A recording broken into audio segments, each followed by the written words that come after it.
There's nothing as refreshing as a homemade lovely salad in the summer. This one starts with grilled chicken. It's my mango and grilled chicken salad.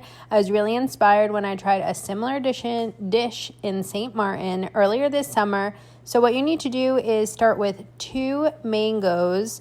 You want to make sure they're very ripe, dice them up, and then grill up some chicken, slice it up, wash some greens and dry them and add them to a large serving bowl. You want to make the balsamic vinaigrette. It's very simple. Just mix together 2 tablespoons olive oil, 2 tablespoons balsamic vinegar, a half teaspoon salt, a 1/4 teaspoon pepper. Whisk to combine. Layer your chicken on the greens. Surround it with some diced mango. Add 2 tablespoons of diced red onion. Add some juicy tomatoes, slices of avocado, and finish it off with that balsamic dressing. This is so satisfying. It hits the sweet and the savory notes. The balsamic just ties all the mango and chicken and all the veggies together. Print the recipe at Sip Bite Go. And don't forget to sign up for the Foodie Fridays email list. I'll send my best recipes right to your inbox. Delicious.